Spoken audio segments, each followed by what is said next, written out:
Berarti ini juga jadi masalah dong buat lu sebenarnya. Of course. Oke, and you want to change it, lu harus ngerubah itu semua juga dong. Ya harapan saya itu ingin. Ah, man, Saya mungkin it's nggak always bisa a lot, ubah man. dalam 5 tahun kan waktu sangat kecil Kerja. untuk bisa 5, 4, 3, 2, 1, close the door. Nadiem Makarim, bro, wey, oh I love this. Halo Mas Dedi, apa kabar? Apa kabar, bro? Lu nggak tidur ya? Hah? Lu nggak tidur ya? Ya susah-susah tidur gitu lah. Banyak, tapi ya semangat sih. Tapi kan maksudnya ini sekarang jam 8 pagi, kita janjian jam 8 pagi dan dia udah dari tempat lain, udah meeting. Udah meeting. telepon-teleponan. Udah telepon-teleponan. Iya, pagi. And then lu punya anak juga. And then they're gonna be, ada yang baru mau lahir lagi nanti kan. Iya. So you're a dad. Dan babies. And babies. Dan Iya. anak-anaknya lagi in the golden era. Iya. Yang you need to be with them. Exactly. Jam berapa lu tidur? Aduh, susah lah. Jam 1 gitu, jam 2 lah. Jam berapa lu bangun? Jam 1. Bangun ya jam 7, setengah 8. Oh, you okay with that? It's okay lah, kalau weekend nanti catch up. Oh iya. Iya. Begitu weekend tidurnya panjang. Iya. Gitu ya. Tapi Tapi yang nenangin tuh main sama anak sih. Karena saya coba disiplin tuh tiap hari itu main dulu sama anak. Jadi anak kan tidurnya sekitar jam 8. Jadinya balik tuh jam 6.30, jam 7. Nidurin anak, habis itu kerja lagi setelah itu. abis itu kerja lagi? Iya. Di rumah tapi? Bisa enggak, sering meeting juga. Tapi lu harus nidurin anak dulu? Harus. Oh, that's amazing. Iya. Man. Karena hampir nggak ada menteri yang punya anak kecil. Mungkin cuma Tama Iya, yang punya iya. anak kecil. Yang lain kan anak-anaknya udah gede-gede. Jadinya beda banget pola hidupnya karena masih muda gitu. Tapi enggak, itu jadi lu punya keharusan nggak maksudnya? Harus. Harus? Karena tanpa itu kayak tugas utama saya keluarga dulu gitu. Oh. Ya jadi tanpa itu kayaknya mau ngebantuin anak-anak seluruh negara. Tapi anak lu sendiri nggak diurus anak saya diurusin. sendiri ya. Iya. Lo tau nggak? Itu juga salah satu gaya disiplin hidup gua, bahwa gua harus ngantar anak gua ke sekolah.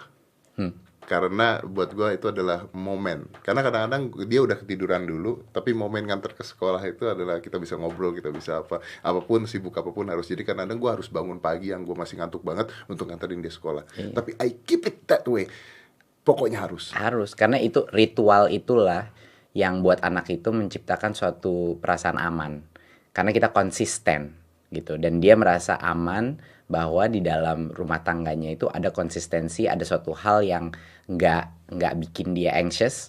Jadi anak itu bisa belajar lebih banyak, dia lebih pede, dia merasa disayang. Tapi itu suatu elemen yang kalau menurut saya tuh kurang ditekani dalam parenting. Psychological safety itu anak itu nomor 1 dulu. Jadinya ritual-ritual itu penting gitu loh. Tapi kan orang biasanya mengatakan bahwa dia sibuk cari duit buat anaknya juga. Ya, susah ya. Tapi tergantung prioritasnya apa gitu.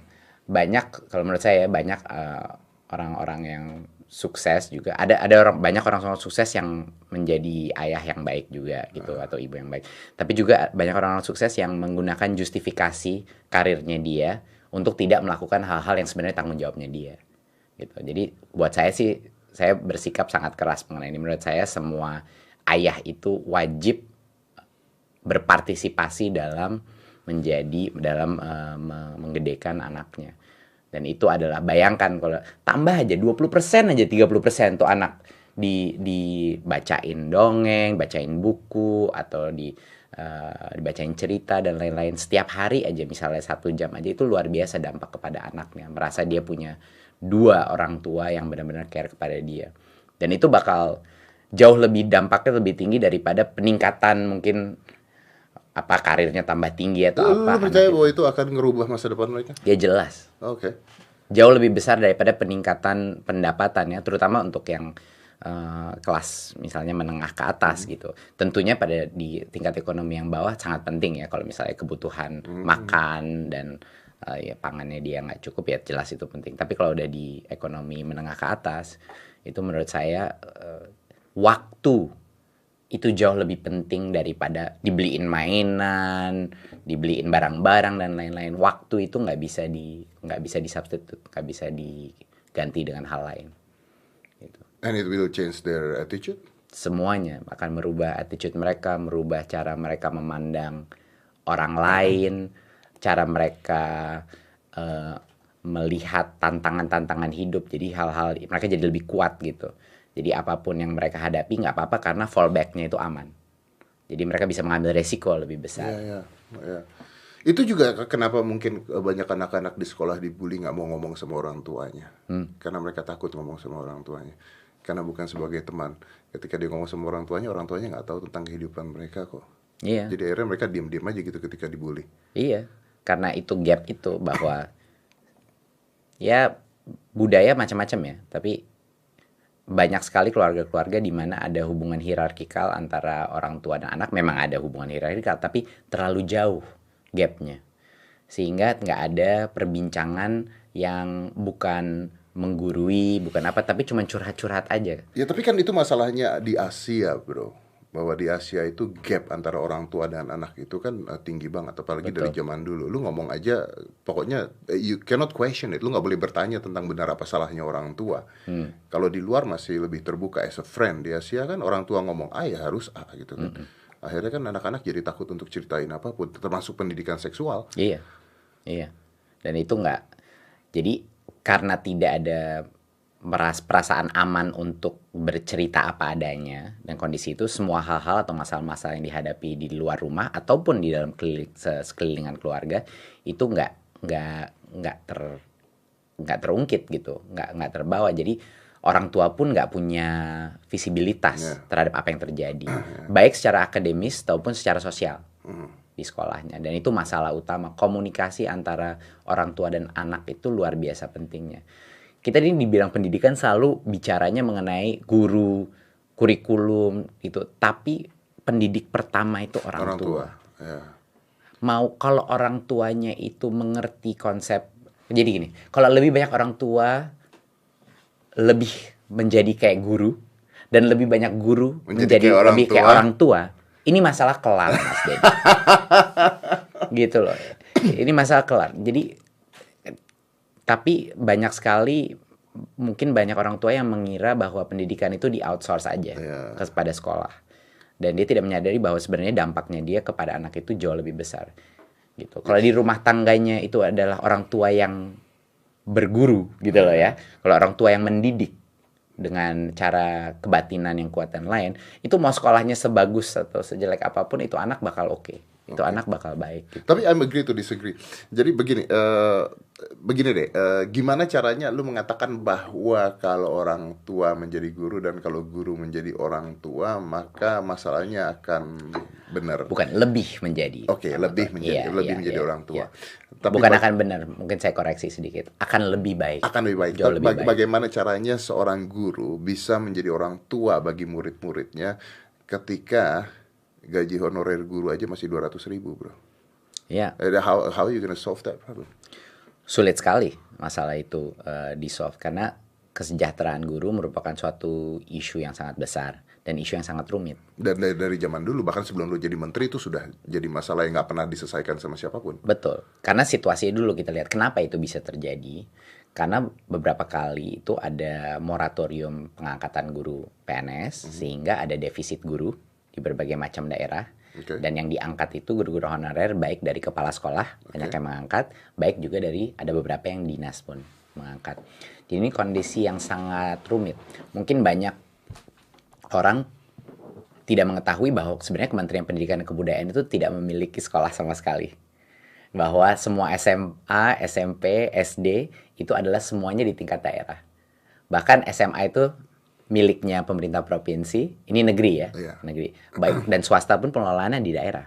Jadi SMA itu di provinsi dan yang SD dan SMP itu di kabupaten tingkatnya. Jadi mereka yang mengelola, mereka yang memiliki, mereka yang mengatur dan mengontrol. Semua pengangkatan guru juga dilakukan di tingkat daerah. Lu nggak punya kekuasaan buat itu? Punya berbagai macam tool, tapi bukan direct. Gitu. Jadinya but you can dengan kebijakan, dengan lain-lain. Contoh yang kita lakukan di episode 3. Itu salah satu step pertama yang kita lakukan untuk membantu memberikan fleksibilitas kepada kepala-kepala sekolah menggunakan dana BOS. Kita tingkatkan jumlah flexibility yang bisa digunakan untuk honor guru honorer. Nah, itu yang sampai yang tadinya cuma 15% dari BOS kita tingkatkan ke 50%. Itu step kecil tapi dampaknya bisa cukup besar untuk memberikan hak kepada si kepala sekolah itu bilang oke, ini guru honorer layak mendapatkan upah yang atau honor yang lebih baik gitu karena dia kinerjanya baik dan itu diskresinya pemimpin sekolah itu yaitu Gue kepala ketemu sekolah. banyak guru honorer yang mengatakan bahwa mereka baru digaji 3 bulan, gitu, 6 bulan baru dapat gajinya. Dan itu kalau dikumpulin 3 bulan atau 6 bulan cuma 1.800.000 gitu. Terus gue tanya lagi sama dia, terus kerja lu apa? Well, ya akhirnya gue jadi guru, tapi sembari jadi guru juga gue kalau siang gue harus ngojek, gue harus jualan kerupuk dan sebagainya. Terus gue nanya, gimana caranya lu bisa konsentrasi jadi guru ketika lu harus ngelakuin itu semua? Ya sebisa mungkin karena memang gue seneng ngajar karena memang gue tuh sebenarnya gue nggak tahu itu benar apa nggak, tapi itu apa yang mereka ngomong ke gue. Tapi the idea is ketika menjadi seorang guru dan lu harus kerja yang lain, lu ngojek, lu jualan kerupuk di jalanan dan sebagainya, menurunkan kualitas dia menjadi seorang guru sebenarnya. And that's a problem, that's a big problem, dan nggak pernah di solve dari zaman dulu. These things been there, udah dari dulu terus ada. Ya. And then kita punya menteri pendidikan yang baru, it is you. Ya. Lu datang dan gua lihat kebijakan lu bahwa gajinya akan disetarakan dengan UMR. Is that right? Itu bukan kebijakan kita. Itu bukan kebijakan kita dari Kemendikbud. Pada saat ini kan itu kan yang menentukan, karena gini Mas Dedi, sebenarnya guru honorer itu kan diangkat oleh sekolahnya karena kekurangan guru. Yeah. Sebenarnya guru yang di dalam definisi guru itu adalah guru PNS. Okay. Nah itu yang diset oleh pemerintah berapa gajinya, tunjangannya dan lain-lain. Jadi sebenarnya guru honorer ini tidak secara teknis masuk ke dalam sistem pemerintahan. Okay. Nah karena memang kebutuhannya nyata terjadi. Kan itu terjadi karena memang jumlah gurunya tidak banyak. Dua hal. Satu, jumlah gurunya, kadang-kadang jumlah gurunya kurang banyak. Kedua adalah distribusi gurunya. Distribusi gurunya. Nah, jadi guru-guru PNS ini banyak yang distribusinya tidak rata. Banyak yang bergerombol di sekolah-sekolah tertentu dan sekolah-sekolah lain hampir tidak ada. Oke. Ya, makanya waktu itu kita berikan fleksibilitas dana BOS tadi. Itu adalah contoh kalau ada sekolah di mana cuma ada satu guru PNS-nya, yaitu mungkin kepala sekolahnya. Sisanya itu adalah guru honorer. Bayangin itu kepala sekolah cuma bisa menggunakan 15% dananya. Ya, sisanya untuk buku-buku. Oh gimana? Tapi guru-guru honorernya yang bekerja keras itu nggak bisa mendapatkan yang lebih layak. Jadi kita mulai dari situ dulu. Tapi jadi solusinya ada beberapa tahap. Satu, distribusi guru yang lebih baik. Sehingga tidak terus mengangkat guru-guru honorer yang baru. Jadi distribusi yang PNS-nya itu harus lebih rata. Kalau jumlahnya ada. Kalau jumlahnya ada, ya. Tapi itu kan kita harus bekerja sama melalui dinas pendidikan untuk melakukan itu. Kedua adalah kita harus menjadikan kriteria yang menjadi guru itu harus dengan proses seleksi yang adil dan juga proses seleksi yang benar-benar dengan kriteria yang tepat. Artinya kriteria yang benar-benar berdampak positif kepada murid-muridnya. Dan ini yang sekarang kan kita ada berbagai macam uji kompetensi dan tes-tes gitu. Tapi yang kita lihat adalah yang menentukan guru itu baik apa tidak itu berawal dari purpose-nya dia atau kenapa dia mau menjadi guru. Itu seperti yang Mas Dedi bilang tadi, yang guru honorer itu dia mau datang aja, dia mau kerja bukan untuk uang, dia kerja untuk karena memang passion-nya dia ngajar dan kepengen meningkatkan kemampuan si murid-murid itu. Itu sebenarnya kuncinya guru baik. Itu jauh lebih penting daripada hal-hal seperti contohnya kompetensi yang sangat narrow dan lain-lain. Karena guru yang benar-benar hatinya adalah untuk murid, itu akan secara otomatis meningkatkan kemampuan dirinya. Karena dia mau yang terbaik untuk anaknya. Nah, proses seleksi itu dalam rekrutmen guru itu, proses identifikasi itu belum ada yang secara mendalam. Dan itu adalah salah satu strategi kita adalah bagaimana kita bisa memberikan pengakuan kepada guru-guru mau honorer, PNS atau siapapun yang menjadi guru untuk menjadi naik karir di dalam karir menjadi guru. Nah, ini yang saat ini menurut kami ini belum sempurna. Dan lu ngakuin bahwa itu belum sempurna ya? Belum. Oke, jelas atau enggak saya nggak di sini kalau sempurna. Iya. Ya lu gak ada kerjaan kalau udah sempurna, lu udah gak punya kerjaan. Artinya jumlah PNS akan jadi banyak dong, bro?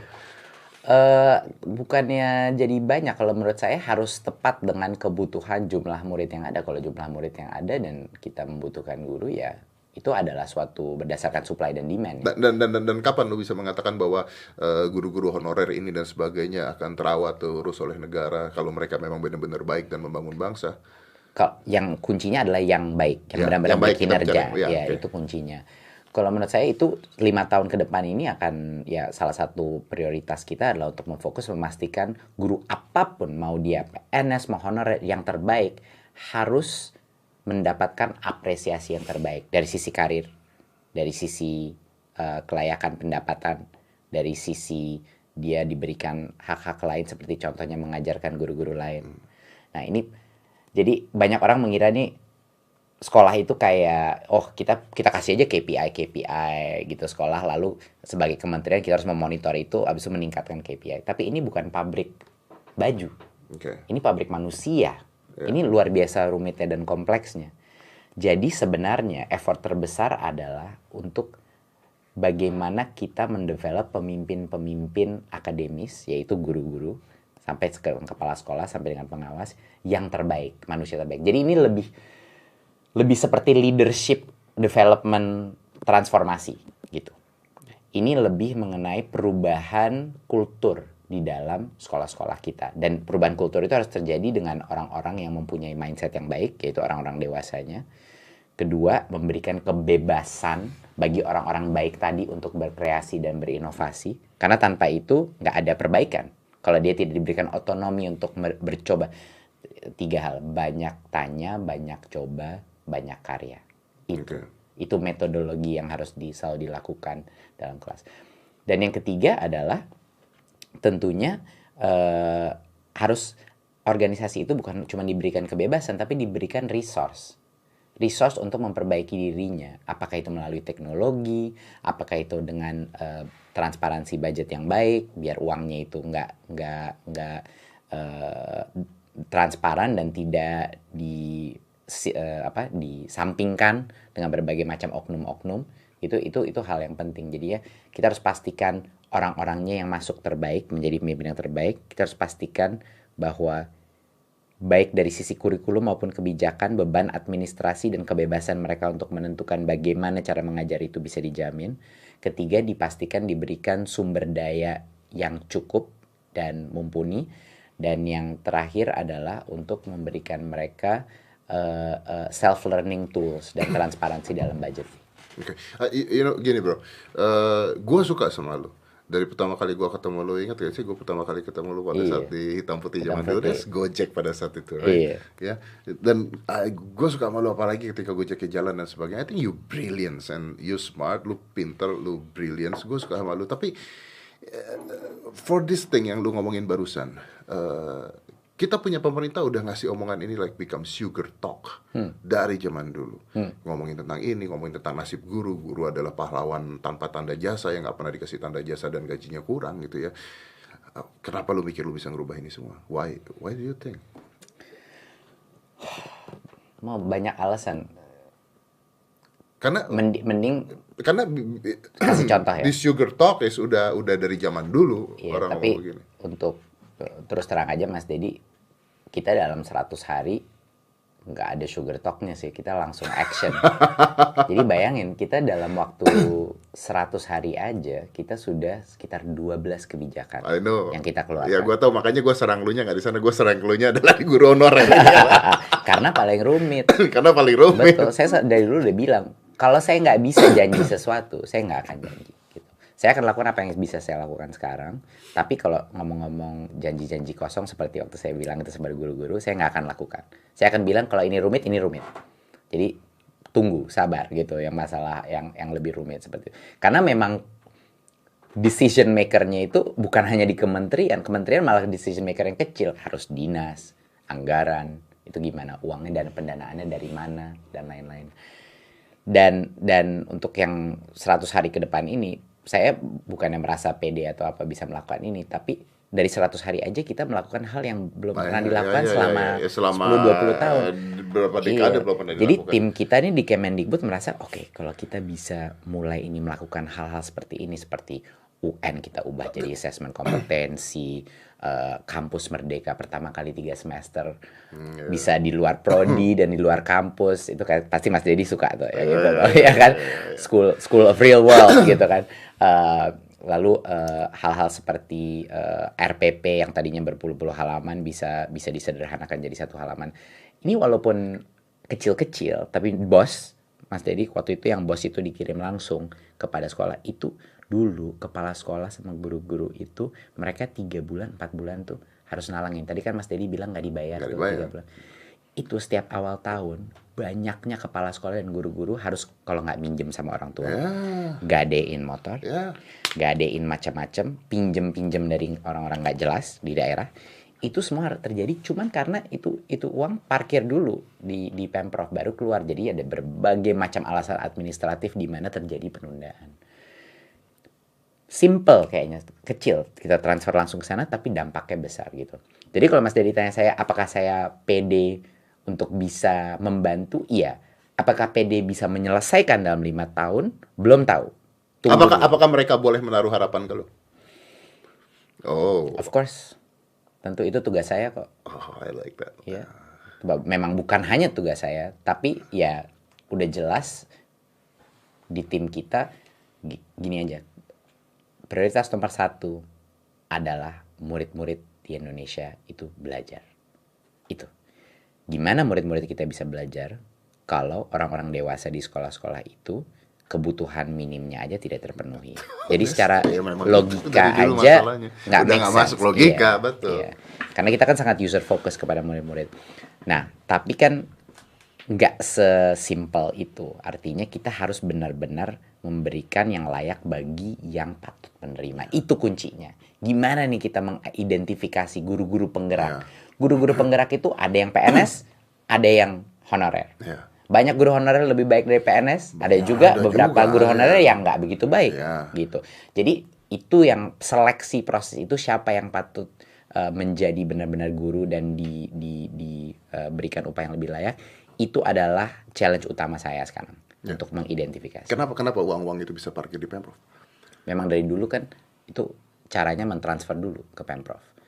Itu memang sudah bertahun-tahun seperti itu, karena memang itu kan dana transfer daerah. Tapi sampai karena 3 bulan, itu 6 bulan, tapi kadang-kadang bisa tertunda sebesar itu. Ya. Itu realita di lapangan. What is wrong? Iya, kasihan. Dan tugas siapa buat ngerubah itu? Kenapa? Tugas siapa buat ngerubah itu? Tugasnya siapa buat ngerubah itu? Ya, pemerintah. Itu kan uang pemerintah. Oke. Sampai sekarang belum berubah? Udah kita ubah. Oh, itu udah diubah. Itu episode 3 Merdeka Belajar. Iya. Jadi sekarang udah bukan nggak mampir lagi ke Pemprov, langsung ke dana bos itu langsung ke sekolah. Dan yang tadi cuma boleh 15% gunain non honorer, jadi 50%. Up to 50% boleh. Tapi I think you're crazy, bro. Karena gue pada saat lu ditunjuk jadi Menteri Pendidikan ya, this is honestly gue nggak ngomong karena gue depan lu, gue ngeliat this is good. Karena gue merasa bahwa butuh orang yang agak gila sih sebenarnya gitu untuk ngejalanin sesuatu yang gila juga gitu ya. Dan gue pada saat itu gue ngomong ke teman-teman gue, keluarga gue juga, this is good, this is really good. Gue pengen ketemu sama dia di satu saat, karena gue rasa ini orang cukup gila untuk melakukan hal-hal gila yang di luar zona nyamannya orang-orang. Lo tau gak, gue tuh adalah salah satu orang dari dulu yang gue boleh mengatakan gue care dengan pendidikan, dan gue speak up dari dulu sampai banyak orang-orang benci sama gue gitu. Salah satunya adalah UN. Gue pernah ngomong di mana-mana. Gue pernah ngomong kalau UN itu adalah hal terbodoh yang pernah dilakukan di sekolah. Gue pernah ngomong begitu. Banyak murid-murid yang happy dengan perkataan gue gitu. Tapi gue diserang juga dengan guru-guru dan kepala sekolah. Anda tidak mengerti tentang gini begini. Gue bilang, gue nggak ngerti tentang UN. Oke lah, gue nggak ngerti tentang UN. Tapi gue mengerti tentang ada orang bunuh diri gara-gara UN. Gue bilang, gue ngerti ketika ada anak yang pintar banget, tiba-tiba UN-nya jeblok. Itu yang gue lihat faktanya gitu. Dan bagaimana lu bisa meluluskan seseorang yang belajar 6 tahun, 9 tahun hanya dari satu kertas piece of paper, dan lu mengatakan dia nggak lulus? That's bullshit. Gitu kan, lu nggak bisa melakukan itu. That's bullshit. Bahkan ketika anak gua, ya kan anak gua sekolahnya di sekolah internasional kan, gua nanya, ini ada UN apa enggak? ada UN dan anak gue juga stres ini kalau nggak lulus, if I don't pass this nanti gimana, katanya. Itu anak gue termasuk salah satu anak di sekolahnya dikasih predikat terbaik di sekolah, terus dia bingung tentang UN. Isn't that stupid gitu. Ini anak salah satu terbaik di sekolah dan dia care about UN, dan ketika dia sekolahnya di sekolah internasional, pelajarannya itu jauh lebih rendah dibandingkan pelajaran negeri. It is, right? Ketika UN dan gue bilang nggak lulus, udah biarin aja, nggak apa-apa. Ya gue keluar duit lebih banyak lagi, tapi that's okay. You don't have to be stressed, you don't have to be mikirin hal itu semua. Dan tiba-tiba lo ngeluarin kebijakan bahwa UN nggak ada lagi gitu. First, gue mau terima kasih sama lu tentang hal itu karena Thank you. karena berarti gue nggak gila pada saat gue ngomong itu gitu, bahwa UN nggak penting tuh gue nggak gila gitu ya. Yang kedua, lu nggak dibenci sama beberapa orang seperti pada saat gue dibenci dulu ya. Gak ada perubahan yang bisa terjadi tanpa resistensi. Jadi saya ngelihat kritik dan resistensi itu sebagai suatu hal yang positif. Satu, itu jadiin kita lebih baik karena kita terpaksa mendengarkan apa opini-opini yang berbeda sama opini kita. Tapi kedua adalah itu artinya kita sedang melakukan suatu perbaikan. Jadi kalau nggak ada yang protes, itu artinya ya kita nggak melakukan perbaikan, ya, betul. gitu dong. Jadi harus ada feedback, itu sangat penting untuk kita selalu mengatakan, oke, kita melakukan suatu perubahan, dan itu yang penting, kita terus berubah.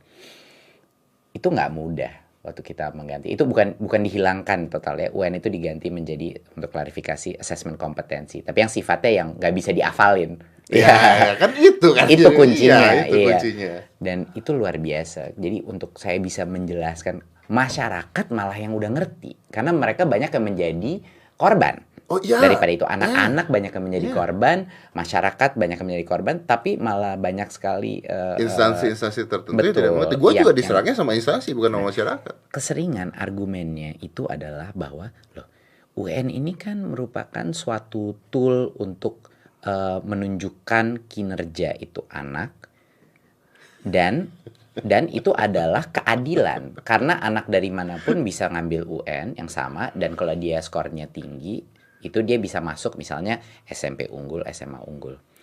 Mas Dedi, yang terjadi itu malah kebalikannya. UN menjadi suatu tool yang menjadi bukan karena intentional ya, bukan karena sengaja, tapi secara tidak langsung menjadi sangat diskriminatif yang luar biasa. Kenapa saya jelasin?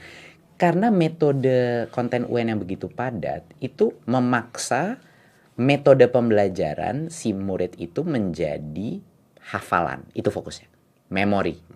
Jadi cramming, berbagai macam informasi masuk. Nah, metode apa yang bisa meningkatkan kemampuan cramming? Itu adalah bimbel atau tutoring, drilling. Sama lah, kayak sama aja kalau kita ngambil SAT di Amerika sama aja gitu, drilling. Drilling itu siapa yang mampu untuk bayar untuk anaknya mendapat bimbel atau tutoring? Keluarga yang lebih mampu. Jadi Mas Dedi, yang terjadi di Indonesia, kenapa waktu PISA skor sekolah-sekolah negeri kita performanya jauh di atas sekolah-sekolah swasta? Yang terjadi di Indonesia sekarang adalah anak-anak dengan tingkat kelas ekonomi lebih atas, jadi misalnya menengah, bawah menengah, itu mereka yang masuk karena UN-nya tinggi, mereka yang masuk SMP negeri dan SMA negeri. Yang tingkat ekonomi rendah, yang tidak mampu membimbelkan anak-anaknya, dapat UN lebih rendah dan mereka terpaksa bayar di swasta. Jadi bayangkan, sistem pendidikan kita ini diskriminatif terhadap yang ekonomi lebih rendah. Karena yang mendapatkan angka lebih tinggi di UN secara otomatis yang ekonominya lebih tinggi. Masuknya negeri. Iya. Ini kan kebalik. Harusnya kita sebagai pemerintah ini sebenarnya memfokuskan kepada tingkat ekonomi ke bawah yang benar-benar membutuhkan. Harusnya yang mampu malah mungkin di sekolah swasta, mungkin dengan fasilitas, tapi kenyataannya nggak begitu. Jadi UN itu menjadi suatu tool yang sangat diskriminatif secara ekonomi. Di luar itu, Mas Dedi, bagaimana, seperti saya setuju banget sama Mas Dedi, gimana bisa mengukur kemampuan atau potensi masa depan anak itu dari kemampuan dia menghafal dan memori. Di dunia mana, di profesi mana, kemampuan anak yang Mas Dedi udah pernah lihat begitu banyak orang dengan potensi tinggi, dengan karir yang sukses dan lain-lain. Di mana menghafal itu menjadi kriteria kesuksesan seorang manusia. Itu saya nggak ngerti. Itu logikanya harusnya sangat obvious gitu, sangat jelas. Seharusnya sistem pendidikan kita itu bukan berfokus kepada kita mau menyaring anak. Makanya zonasi itu menurut saya sangat penting. Zonasi bahwa kita tidak memilih SMP dan SMA berdasarkan angka UN atau apa, tapi tergantung dia daerahnya di mana. Semua orang punya akses. Nggak apa-apa ada. Saya waktu itu saya bikin 30% daripada penerimaan itu bisa prestasi melalui lomba-lomba, partisipasi dan lain-lain. Tapi ya mayoritas harusnya tidak melakukan itu berdasarkan suatu tes. Ya, itu baru keadilan. Betul. Ya. Kalau dites sudah pakai bimbel dulu bukan keadilan. Actually, ini hal yang sebenarnya gue ngomongin sering kali juga bahwa contoh dari penghafalan itu tidak benar adalah gue tuh pernah naik kelas, bro. Gue pernah naik kelas. Jadi gue tuh pernah naik kelas pada saat gue SMP karena dua hal sih. Karena pertama gue belajar sulap habis-habisan. Jadi kalau matematika belakangnya buku sulap. Oh ya? Dari SMP? Oh iya, dude. Dari SD gue belajar sulap. Jadi gue waktu itu ya pokoknya belajar sulap gitu, kalau belajar lain. Tapi gini, gue gak naik kelas pada saat itu dan gue inget gue gak bisa ngapa-ngapain. Sekarang gue bisa ngomong, dan gue ngomong bahkan bertahun-tahun yang lalu gue ngomong, gue gak naik kelas salah satunya adalah karena nilai pelajaran olahraga dan agama gue jelek. Oke. Dan itu termasuk yang tidak boleh. Ketika pelajaran agama jelek itu tidak bisa naik kelas. Oke. Pada saat itu gue pasrah, orang tua gue juga gak marah, gue gak naik kelas, jadi I'm okay with that gitu, I'm happy. Dan sekarang gue bersyukur gue gak naik kelas karena gue dapet cewek pada saat itu gue pacaran gara-gara gue gak naik kelas. Kan gue jadi senior waktu itu. Tapi dia aja sih, gue mau nanya sama lu, kenapa gue gak naik kelas pada saat itu? Ini pembelaan gue. Pertama, bagaimana agama gue pada saat itu dapetnya 4 kalau gak salah. Jadi gue gak naik kelas. Bagaimana lu menilai agama seseorang dari hafalan? Itu yang pertama. Karena gue gak naik kelas bukan karena gue tidak beragama. Gue tidak naik kelas karena gue lupa ini lahirnya kapan. Itu yang jadi masalah. Yang kedua, olahraga. Pada saat gue dulu, gue gak tahu sekarang ya, pada saat gue dulu dites olahraga, itu ditesnya pakai kertas dan pertanyaan. Dimana gue ditanya berapa tinggi ring basket. What the fuck, man? Gue bukan mau jadi insinyur. Gue belajar olahraga. Now, itu masih ada kah sekarang? Ya jelas masih ada. Itu jadi karena itu cara termudah untuk melakukan suatu tes. Jadi ya dalam arti objektivitas, di bawah kedok objektivitas, pembelajaran sebenarnya itu tersembunyi. Karena pembelajaran sebenarnya itu tidak bisa dites melalui suatu pilihan ganda. Kalau kita benar-benar ingin melihat kemampuan anak, itu kita harus dengan berbagai macam jalan. Kita harus memastikan anak itu membuat suatu portfolio daripada kerjaan. Dari berbagai macam hal. Dari apakah itu esainya dia, apakah itu karya seninya dia, apakah itu suatu project yang dia lakukan, gitu. Dan juga ada beberapa hal yang pilihan ganda juga nggak apa-apa, tapi harus lebih holistik, gitu anak. Tapi ini untuk kita bisa, karena dunia udah berubah, Mas Dedi, udah berubah secara drastis. Tapi sistem pendidikan bukan cuma di Indonesia, di banyak tempat di dunia tidak berubah. Itu kayak udah 100 tahun kali. Secara fundamental masih sama aja gitu. Dengan dunia sekarang di mana informasi bisa didapatkan di mana-mana. Yang terpenting itu bukan itu anak tahu semua butir informasi, udah bukan konten lagi, karena konten bisa didapatkan dari macam-macam channel. Yang terpenting adalah bagaimana anak itu bisa menggunakan informasi itu. Bagaimana dia bisa memproses informasi dan menggunakannya untuk kepentingan dia, untuk memecahkan masalah di depan dia, untuk bisa berkreasi, untuk bisa mengikuti suara hatinya dia, dan untuk bisa bernavigasi di dalam dunia ini tanpa dia celaka. Ya, itu. Which is nggak di sekolah. Kemampuan bernalar dan berkreasi itu. Iya, tapi itu tidak diajarkan di sekolah kita sampai Ya, sekarang.